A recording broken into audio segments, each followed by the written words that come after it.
He caught the rarest fish in the ocean. The sea offered him one wish. What he asked for will surprise you. The village of Elmina sat at the edge of the great ocean. Its people were fishermen, father to son, generation to generation.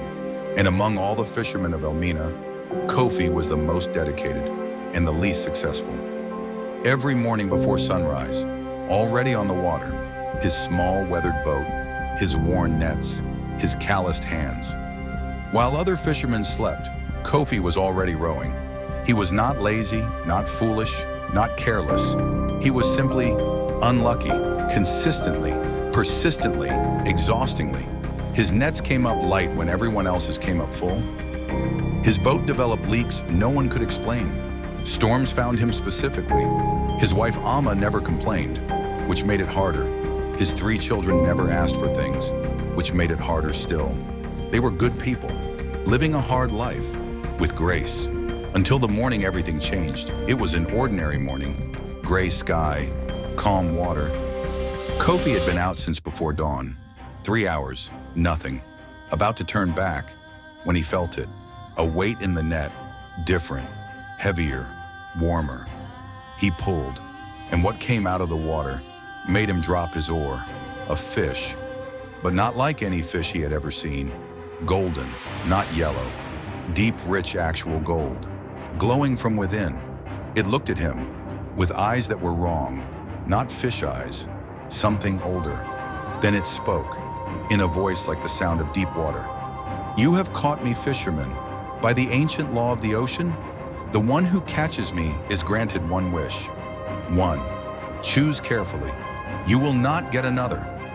Kofi rowed to shore. Word spread within minutes. The entire village gathered. His wife. Ask for a new house. His eldest son. Ask for gold. A fleet of boats. His neighbor Kweku. A palace. Ask for a palace. The village chief. Ask for power. Everyone shouting, palace, gold, power, land, youth. And in the middle of it all, Kofi sat, on the sand, quietly, thinking. His youngest daughter pushed through the crowd, 7 years old, sat beside him, looked at the fish, then at her father. "Papa, what do you want? Not what should you ask for, what do you want?" Something clarified inside him, like water settling after a storm. He knew.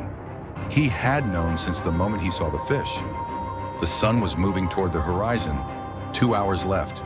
Kofi stood. The crowd went quiet.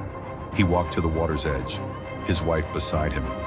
"Whatever you decide, I trust you," she said.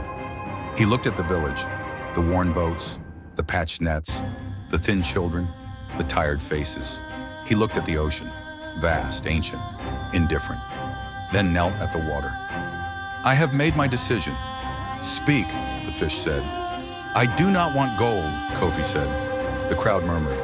"I do not want a palace, or power, or land, or youth. I want the fish to return to these waters, the way they used to be, when my grandfather fished here, when the nets came up full, when every family had enough, when children did not leave because there was nothing to stay for. I want the ocean to be generous again, not just to me, to all of us. That is my wish." Complete silence. The golden fish was still for a long moment. Then its voice changed, warmer, something ancient and moved. "In 30 years of granting wishes, no one has ever asked for that. They ask for themselves, always, only for themselves. You are the first, in 30 years, to ask for others. Your wish is granted, Kofi, and because you asked for all, you will receive more than you asked for. The ocean remembers generosity and reflects it back. Always." The fish dove. The water glowed, then went still. The next morning, Kofi cast his net and pulled. The net came up so full, it nearly capsized the boat. The ocean was alive, more alive than anyone under 50 had ever seen. Every fisherman launched their boat. Every single net came up full. By noon, the beach was covered in the biggest catch the village had ever seen. Women singing, children dancing, old men weeping, because they remembered when it was like this before. The village transformed. Within 6 months, every family fed. Within a year, young people came back. Within 2 years, the most prosperous fishing village on the entire coast, Kweku came to Kofi one afternoon, hat in hand. "I thought you were a fool," he said. "I know," Kofi said. "Explain it to me, because I am trying to understand." Kofi looked at the village.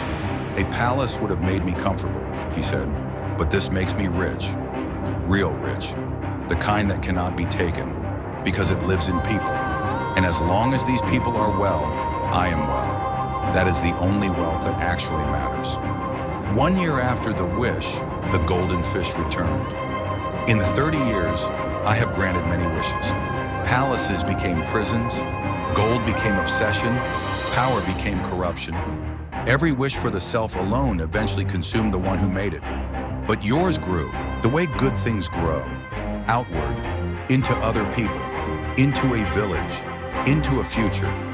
You made the only wish that actually worked, the way wishes are supposed to make more life, not just more comfort." Old Tortoise spoke that evening. "The wisest wish is never for yourself alone, because the self alone is a very small place to live. But a community, a thriving, living, breathing community, is the largest home there is. And it costs nothing to build, except the willingness to want good things for other people, as much as you want them for yourself. If you had one wish today, what would you ask for? The answer will tell you everything about where you are in your journey. The greatest life is not the one with the most. It is the one that gives the most. The wisest wish is never for yourself alone." Subscribe to Africa Untold, where every story carries a lesson. Stay wise, stay strong. Africa Untold.